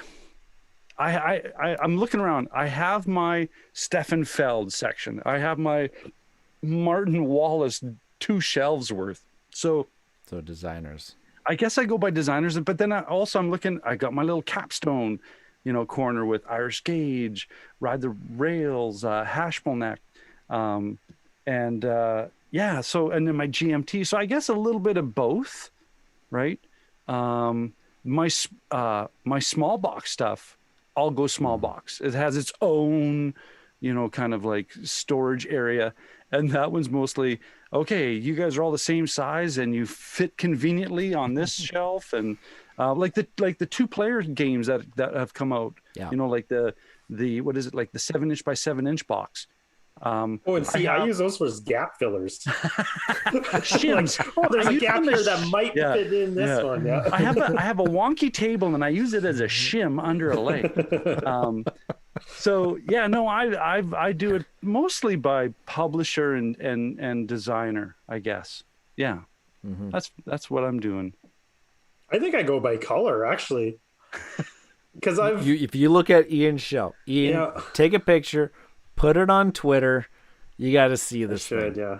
Because I have cubbies, right? And I usually, like, other than the weird shaped ones, which we'll get to in a second, but like the regular box size that will all fit in a cubby, I usually group them by color. So like if games have more of a blue color scheme, they all go together. If they've got a white, they go together, and so on. I'm gonna say color. And then sometimes you put the mood ring on and you wait till the mood ring gets to a shade and be like, and it's that corner of the Kalex that we're going at. Yeah. Ryan, what about you? Okay, I'm a hot mess at the best of times. We know. So we're still your friend. Thanks. But I'm more of a publisher type of organization. My Fantasy Flight games are generally all together. You can see all my Eagle Griffin games are all together. My Stonemaier games are all together. And then outside of that, that's what I usually try to do, because they're usually always they're generally, if I group them together by publisher, it's usually the same kind of game. Yeah. Or game experience. Not always, but this just popped in my head. Your Eagle Griffin collection is similarly your Ian O'Toole collection. But that's just because that. But everything. You can just see just beside my microphone here, I've got my big boxes. Like those are those awkward boxes that we're talking about, like my Alhambra Mega Box, my Mechs versus Minions, and all that kind of stuff. And every Kickstarter coming in lately. Yeah. Yeah. So I generally try to do by publisher, and then anything that I kind of have like one-offs of, like from certain publishers or anything, I try to do it by theme. So like space games go together, and like civilization or trading on the Mediterranean games kind of go together. And then I do the same thing, Norm, here. I've got my 2-player game section over here, and my family weight games. Actually, I've just created a new shelf just for Regan, so he has his games collection. So my kids games collection has a spot and everything, but my main one that I try to start off with is by publisher if it's possible. For me that's sometimes also, Go ahead. Sorry. That's also because of that thing with publishers too. They try to do the same style boxes, and so they would actually look decently nice if they were all lined up in a row or something like that. What would be really cool is if a publisher created a whole bunch of different games, but had their box art actually like create a land. Oh wait. Somebody is doing this. Queen Games is doing it with the new Stefan Feld City collection, where all the games lined up together are making a skyline of different buildings. Century did that with their trilogy. Century did that. And on the face too. Yeah. Yeah, they did it both ways, spine and Yeah. front cover. Yeah. What you talk about sometimes where you try to it, the last bullet in the notes, sometimes that's exactly what my collection is. And the rule is let chaos reign. Like Ian, like you mentioned, oh, that's a filler in here and filler in there. So yeah, sometimes it's just a matter of I got a stack of games happening on my desk and I just need to put them in the shelf wherever I see an empty spot. Well, I would say the biggest determiner for trying to organize your collection is the box sizes, right? Yeah. That's what you got to deal with first. And my friends would always make fun of me because I always had a cubby section that was my classic section. Because it had like Risk and Monopoly and Scrabble, and I kind of all had them in one spot. And then I thought, well, it was down on the bottom, right? And actually, I'm going to talk about my shelves in a little bit, but they were actually sitting on the floor, not even on a shelf, on a floor, but in the cubby. And so I started thinking, I'm like, that is like my Risk set from when I was a kid. If my basement floods, which it has, that's going to wreck that game. And I don't want that game wrecked. And I started thinking about things like that even. I'm like, okay, I've got to think about what are the games that I would not be able to replace because now those are going higher. Because I got to put them. That's the higher reason up. why we have the top, middle, bottom shelf. Because if you're on the bottom shelf, we're willing to let you get flooded. Yeah. And the ground is the trade pile, and it's okay if it floods. But my God. Yeah, like Ryan's said he's dealt with his big box games. He's got them all kind of sitting on the top of his shelves, but those awkward shaped ones like Sushi Go in that stupid tin, what do you do with that? That's got to go on the top of something. Yeah. You got to deal with those.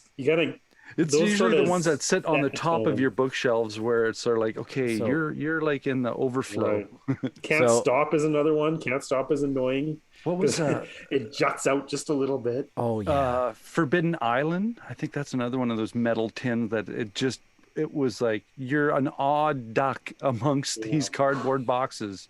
Yeah, Power Grid and Concordia, like Ryan mentioned, those ones are bad ones too. Yeah, but at least they're all that same size. So if you have like the Power Grid lineup, then you know. So, what you see with my Calyx shelves back behind me here is actually behind them. I actually already I have like 3 or 4 games in that shelf already, and they've been pushed to the back so that I can put another one in front as the artwork. So if you have Calyx shelves, I highly recommend. That got me an extra 30 some games onto a shelf when normally I would have just had like the spines showing, or either horizontally, vertically. I actually had originally, when I had bought these shelves, I tried to actually have one cube go vertical, the next cube go horizontal, the next cube, and try to alternate in a pattern. But it was very hard to do because what Ian says here, the box sizes just make it almost not possible, because some of them are too long that if I put them on a Calyx shelf, they jet out. They stick out. That's why they have to go on the top shelf. I'm going to throw this out there because people that are getting into the hobby, they'll hear about IKEA and Calyx shelves all the time, and kind of tying into what Ian talked about in regards to protecting the game. You know what? If you got a collection the size of if you got a significant collection, you part of that collection, I think, is making sure you've got a good shelving system. Because, I mean, what's the Secret Cabal ongoing bet when Chris's hanging shelves are going to fall off his wall, and he's got all these gorgeous games, right? So I'm thinking maybe that is part of the collection now. Is all right, what are the shelving units to get? Because I mean I'm a carpenter, I can build my stuff, but I'm looking at your Calyx and it's like, that's a nice looking shelf unit. Yeah, one I actually bought from IKEA, and then I always have an alert on Kijiji if Calyx ever gets mentioned. I get a notification so that I can Because take it's a a look common at word. Yeah. it, right? And so, actually, what I'm really in the hunt for. So, if you're in the Saskatoon area, I really want Ryan's, a. yeah. I need a Kalex 3x3. I want a Kalex 3x3. That'll make. I've got plans. This is turning into like one of those prairie phone-in shows. All right, I've got a half gravel pickup with a half load of gravel in the back if anybody wants it in the next 20 minutes. My shelves, my shelves are interesting because I got them from a furniture store from the Brick from people who are in Canada, and they're not like the cubbies are not the same sizes, which is usually like the IKEA ones are all pretty standard, or the cubbies are all the same sizes.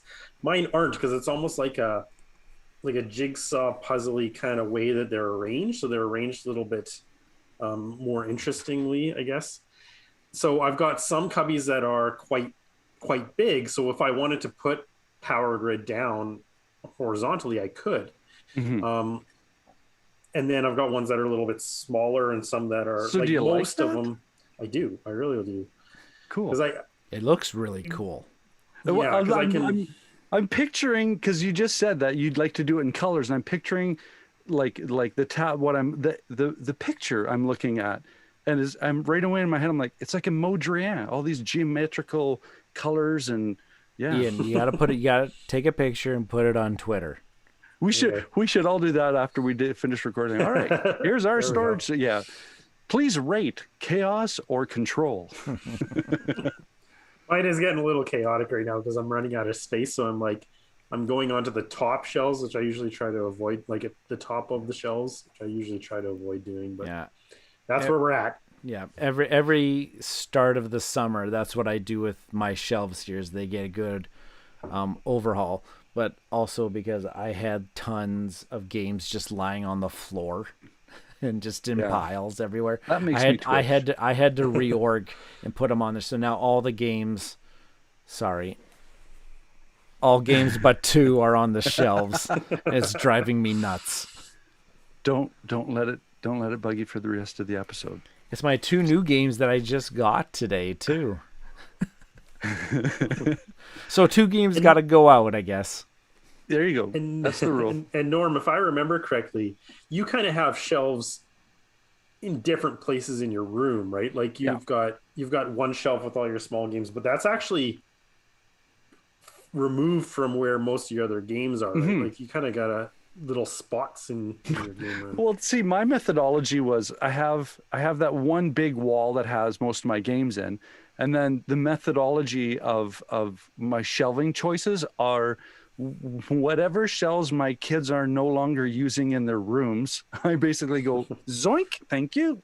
I will calico screw this to the wall and attach it to the other. So yeah, I've got a kind of nice one, and then I've got a pardon the I don't want to offend anybody, but a Frankenstein kind of a calico conglomeration of different the what? We don't want to offend all the actual Frankensteins out there. Yeah. I was wondering if I would sneak that through and you guys wouldn't catch it. Like, wait, is there a community of Frankensteins? I'm not awake enough to actually have caught that, but that's pretty cool. I was watching Ryan's face and he's like, and I'm like, I referenced Frankenstein in the middle of my. Okay, I see nothing wrong here. But I mean, yeah, that's pretty much. It's like if there's a room cleaning and a shelf that needs leaving, it's coming into my office, and there's going to be games going on it because I can't thin my collection down. So yeah, that's any pretty last much... any last words on our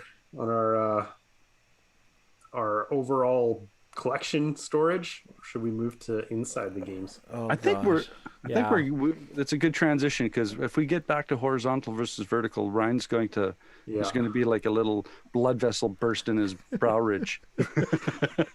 Okay, let's shrink it down. So we were in the big country map, and now we're zooming into the city maps. So how do we organize the inside of our games? So let's talk about the inserts. Yeah. Do you guys, is it an automatic get rid of the inserts? What's your No, thought? I pull the necessarily. ejection cord immediately. Not necessarily. Not all Oh, the yeah. time. Not all the time. So I've gotten into this thing of going to Walmart and Hobby World or Michael's and stuff like this and getting the little small, like 5 or 6 compartment fishing tackle boxes to organize the little bits and sticking that. So if I'm getting one of those for a game, the inserts gotta go because they're never meant to fit that. So So if you're okay. You're basically like, I'm just accepting the fact this game is just going to be like one of those garage sale games. Like I'm going to purposely make my game look like trash by putting in a fishing tackle box inside the game. That's what you're saying. How am I making it look like trash? Wow. It's like you're piecing it together out of random things you find in the basement. That's It's an awful like idea. he's Frankensteining the inside of his box. Okay, but Sure, it's practical. yeah, that's exactly what it is. I'm not having to open up, like, this is my bad thing. I don't like opening up 7 little baggies to pour the components all over the table. and everything Don't like trash that. talk the baggies. Don't trash talk. I'm not trash talking, but this keeps my table nice and organized. Okay. That I Along can with just your live worms. I can pull out that little tray, put it in the middle of the table, open it up. Everybody's got access to the bits. They stay organized. When you're done, you put the bits back in.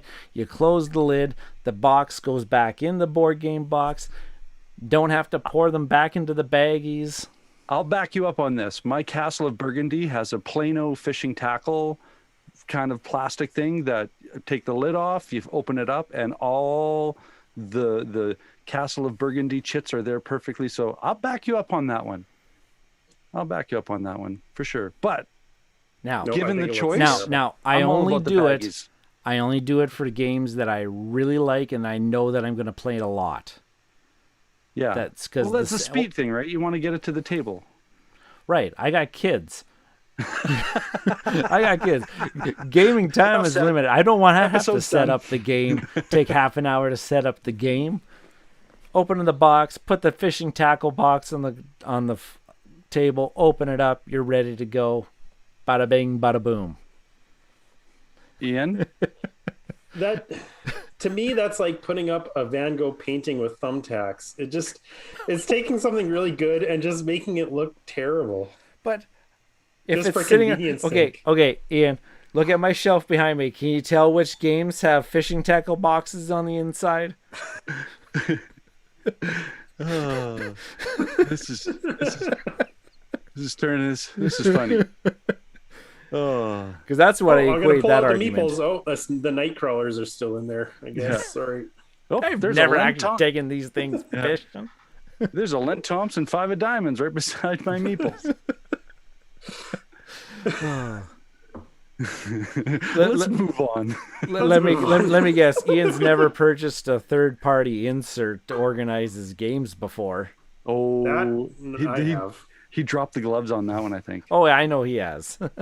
Because it's very beautiful. Talk about it. Which one did you get? Because you're typically not the one who will go into that third party insert stuff. The one I got it for was Suburbia.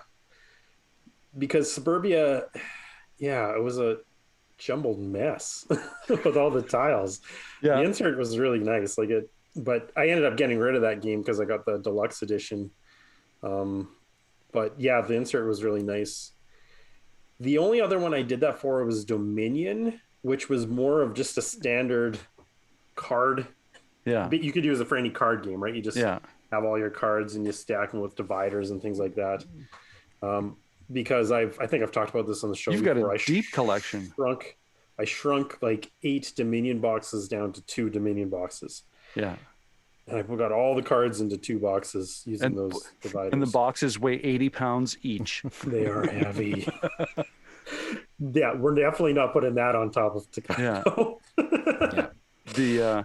With those third party inserts, I have one of them that's like that balsa, that's the laser cut balsa thing for my Kemet.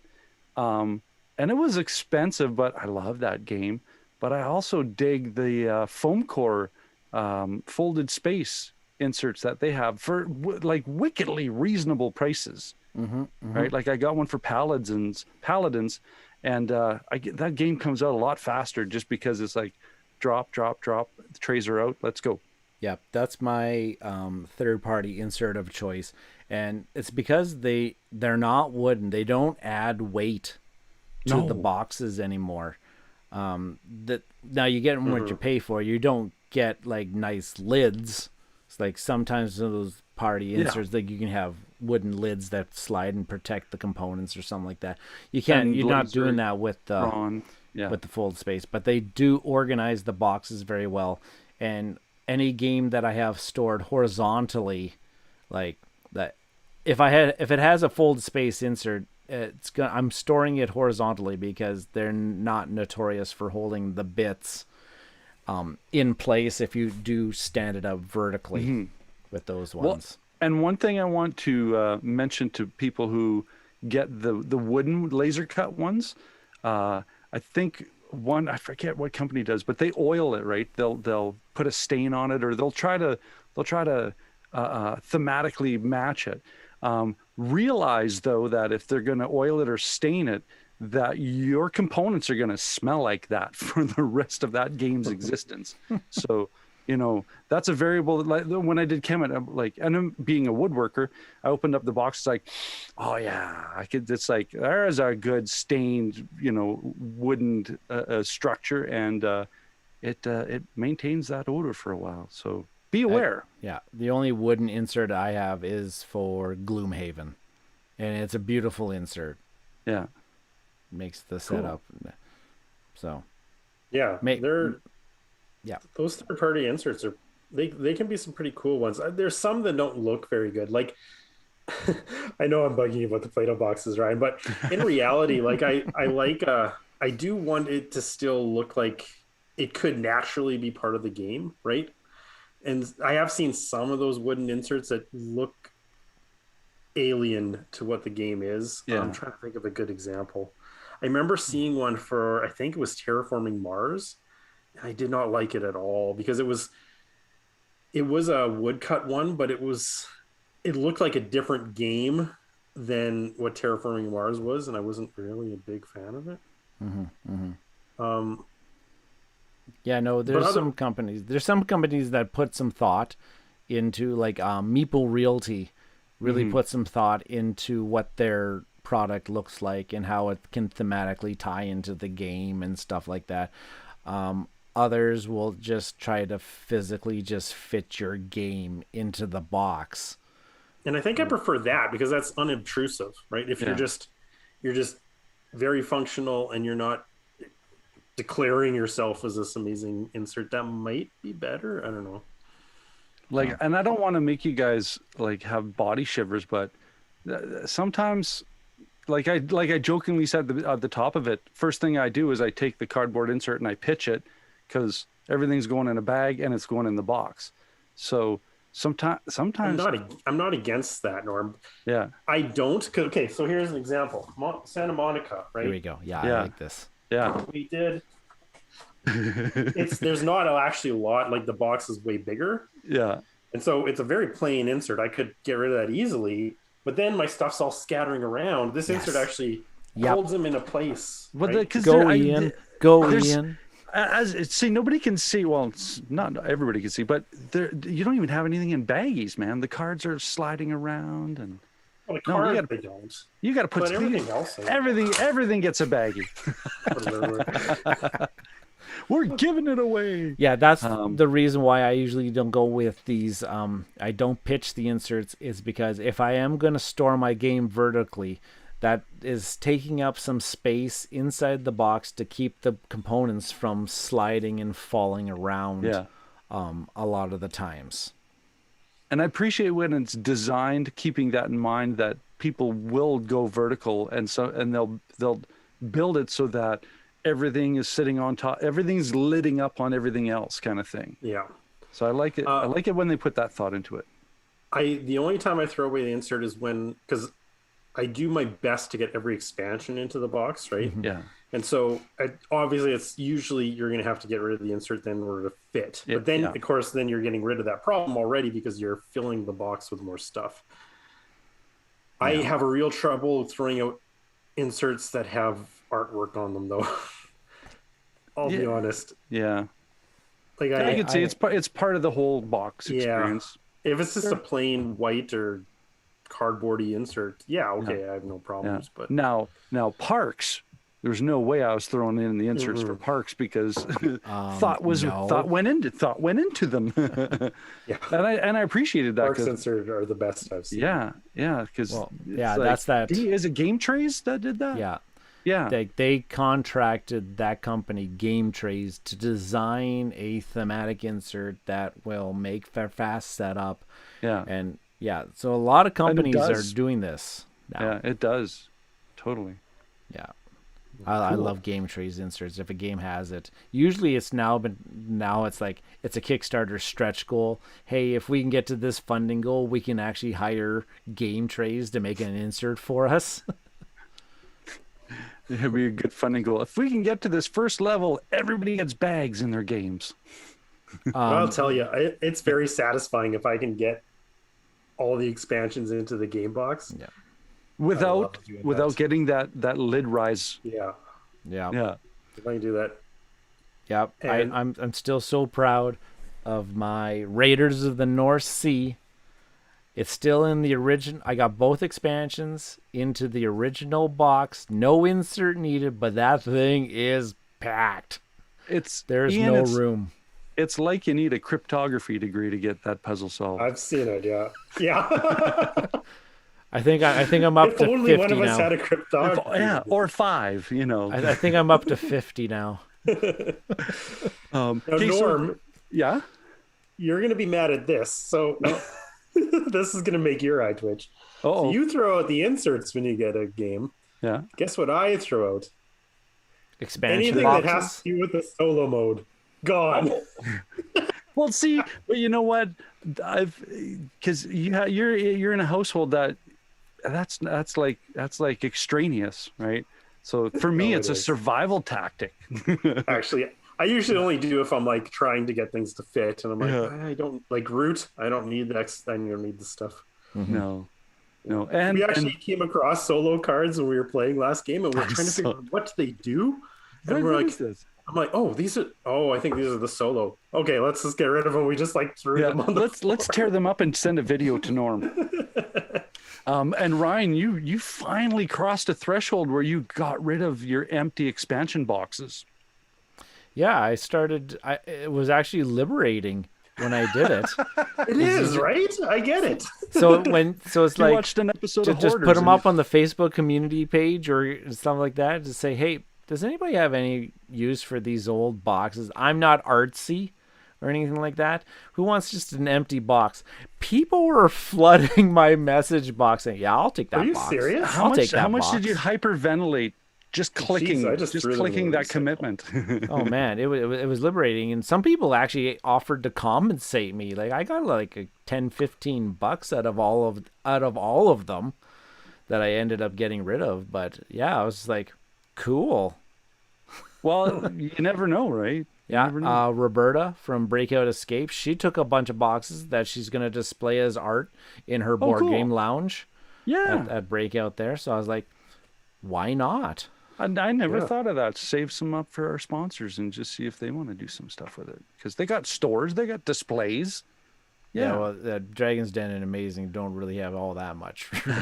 Have you been in those stores lately? But my box lids might have wear because I like to do the elastic trick. So let's talk about this disaster.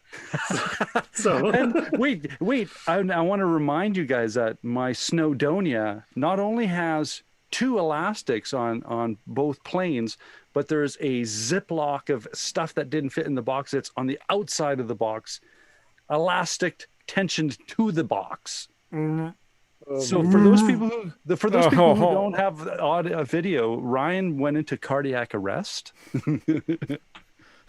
This is a crime against board games, cardboard. You need to have your gamer's card revoked. No. This is yeah. Fear and Loathing in Norm's game collection. That's what we're talking about. Okay, well, I can admit that I actually have a little storage system that you can't see. It's got drawers, and that's where actually all my small box games go into. Is I just kind of just like Sushi Go, it just gets chucked into a drawer. But that's where all the small box games are because they just. Are you not proud of those, Ryan? Are you not willing to display them?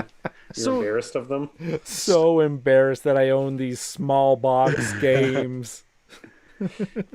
So the elastic band and stuff and the scuffing on the box, like for me, it doesn't matter because I don't really want to sell these games, but is it significant for you, Ryan?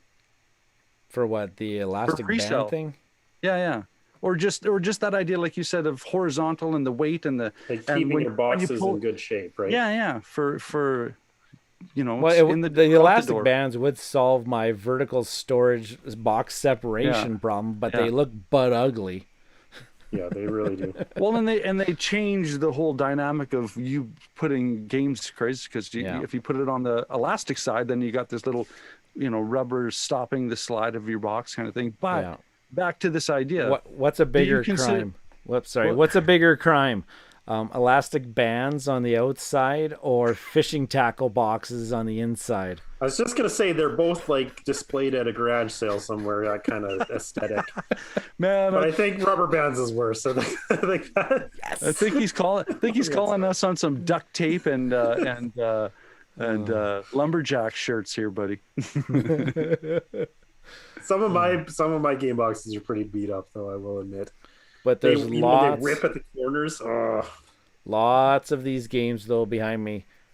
Bags. Baggies of components. Well, you'd go broke if you put inserts for all. And then, like, I've got my, I've got my whole extra bits. Like, here's my extra bags that have to go into my baggy drawer. Somebody would think that I'm a drug dealer or something like that because of how many small plastic bags I have. This guy's got a lot of Ziplocs in his house. What's going on here? We're looking for the lab. Yeah, I've got that too, Ryan. Don't worry. Wasn't it when we went to MeepleCon, Norm? And I had all these. Oh yeah. I had all these little bits and pieces in these plastic baggies. I was going through security. Didn't like that. I went through security, and they came to my bag and went, and they're like, "Sir, can you open this up so we can see what's inside?" I was like, "What?" They're like, "What are these baggies?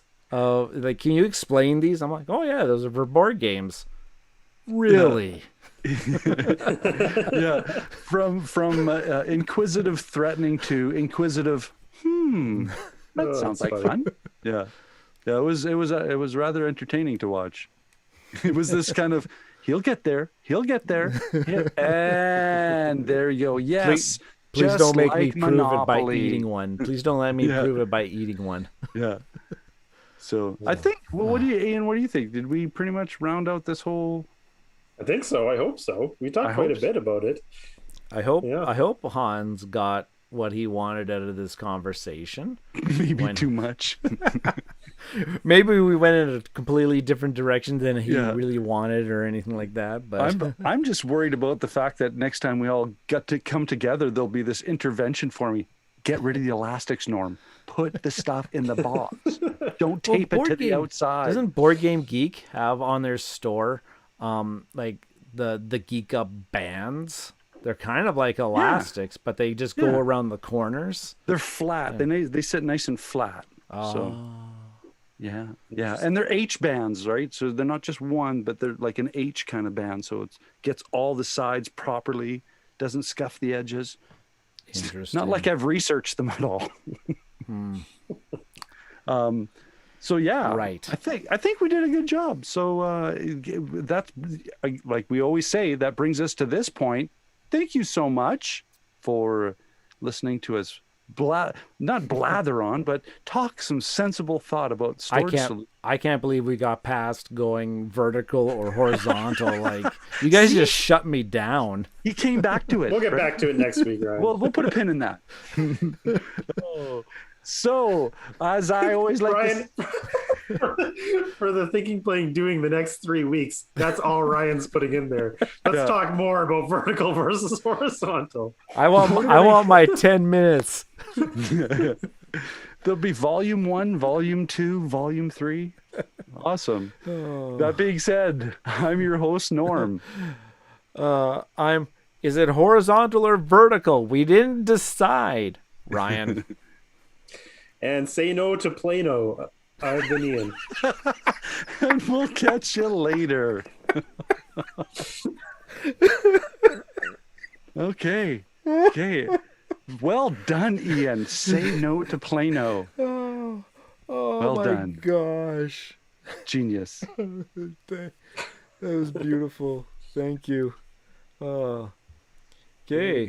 And that's and if there's people watching still on the live stream, we got we got Mr. Hans Baker and Mr. Jeff McNary have been chatting back and forth. I've been trying to interact with them a little bit. We get Bridge City Boardgamer cohorts. Nice. Yeah, the Martinsville Cartel. The Martinsville Maniacs. Yeah. Oh, Martinsville Meeples. I like that. Oh, there you go. All right, I'm stopping the stream. Thanks for joining us, fellas. Thank you. Yeah, take care. We'll see you in what do they call it on Dyson Men? A fortnight? In 2 weeks? See, now I just want to go play the game.